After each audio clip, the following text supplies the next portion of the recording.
Tuck Everlasting, Chapter 24. Leaving the house was so easy that Winnie felt faintly shocked. She had half expected that the instant she put a foot on the stairs, they would leap from their beds and surround her with accusations. But no one stirred, and she was struck by the realization that, if she chose, she could slip out at night, after night, without their knowing. The thought made her feel more guilty than ever that she should once again take advantage of their trust. But tonight, this one last time, she had to. There was no other way. She opened the door and slipped out into the heavy August night.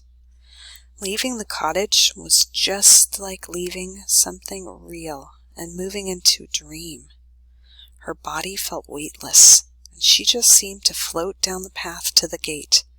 Jesse was there, waiting. Neither of them spoke. He took her hand, and they ran together, lightly, down the road, past other sleeping cottages, into the dim and empty center of the village.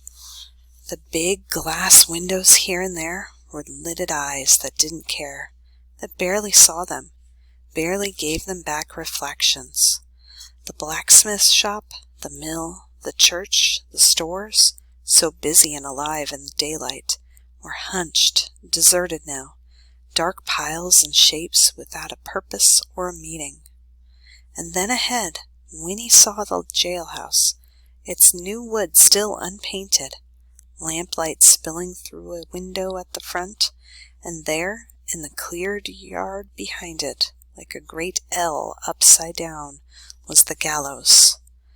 The sky flashed white, but this time it wasn't heat lightning. For a few moments later, a low mumble, still far away, announced at last the coming storm. A fresh breeze lifted Winnie's hair, and from somewhere in the village behind them, a dog barked. Two shadows detached themselves from the gloom as Winnie and Jessie came up. Tuck pulled her to him and hugged her hard, and Miles squeezed her hand. Not one said a word. Then the four of them crept to the back of the building. Here, too high for Winnie to see into, was a barred window, through which, from the room in the front, light glowed faintly. Winnie peered up at it, at the blackness of the bars, with the dim gold of the light in between. Into her head came lines from an old poem. Stone walls do not a prison make, nor iron bars a cage. Over and over the lines repeated themselves in her head, till they were altogether meaningless. Another roll of thunder sounded. The storm was moving nearer. Then Miles was standing on a box. He was pouring oil around the frame of the window. A swirl of wind brought the thick, rich smell of it down to Winnie's nostrils. Tuck handed up a tool, and Miles began to pry at the nails securing the window frame. Miles knew carpentry. Miles could do the job. Winnie shivered and held tight to Jessie's hand. One nail was free. Another. Tuck reached up to receive them as they came out one by one. A fourth nail screeched as it was pried up, and Miles poured on more oil. From the front of the jailhouse, the constable yawned noisily and began to whistle. The whistling came nearer. Miles dropped down. They heard the constable's footsteps coming up to Mae's cell. The barred door clanked. Then the footsteps receded. The whistling grew fainter. An inner door shut, and the lamp glow disappeared. At once Miles was up again and prying at the nails. An eighth was out, a ninth, a 10th.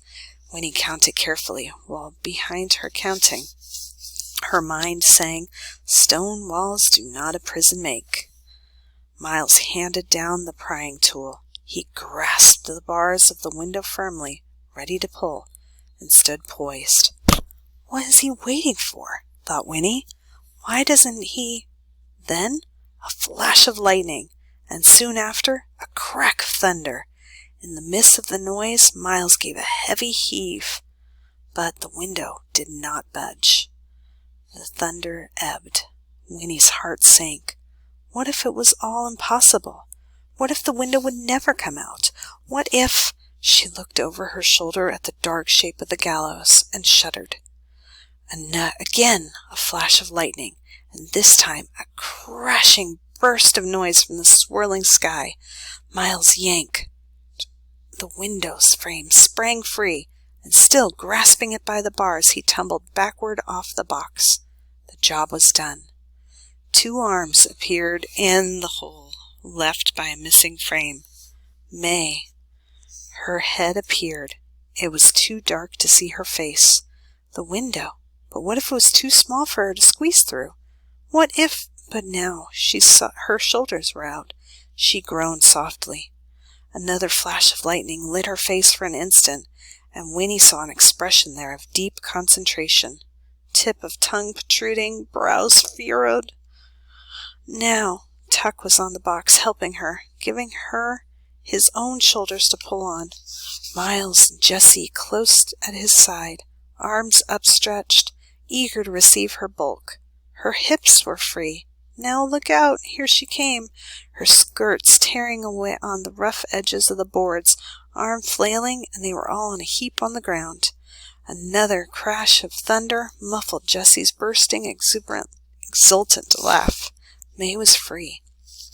Winnie clasped her trembling hands thankfully, and then the first drop of rain plopped precisely on the tip of her nose.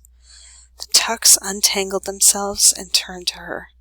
One by one, as the rain began, they drew her to them and kissed her. One by one she kissed them back. Was it rain on Mae's face, or Tuck's, or was it tears? Jessie was last. He put his arms around her and hugged her tight, and whispered the single word, "Remember." Then Miles was on the box again, lifting her. Her hands grasped the edges of the window. This time she waited with him. When the thunder came, it tore the sky apart with its roar, and as it came, she pulled herself through and dropped to the cot inside, unharmed. She looked up at the open square, and saw the frame with Miles' hands holding it. The next obbling roll of thunder saw it wedged once more into place. And then, would Miles put back the nails? She waited. Rain came in sheets now, riding the wind, flung crossways through the night. Lightning crackled, a brilliant, jagged streak, and thunder rattled the little building. The tension in the parched earth eased and vanished. Winnie felt it go. The muscles of her stomach loosened, and all at once she was exhausted. Still, she waited. Would Miles put back the nails? At last, standing tiptoe on the cot, she grasped the bars of the window, pulling herself up till she could see through. Rain blew into her face, but at the next flash of lightning, looking down, she saw that the yard was empty, and before the thunder followed, in a pause, while wind and rain held back for one brief moment, she thought she heard, fading in the distance, the tinkling little melody of the music box. The Tucks, her darling Tucks, were gone.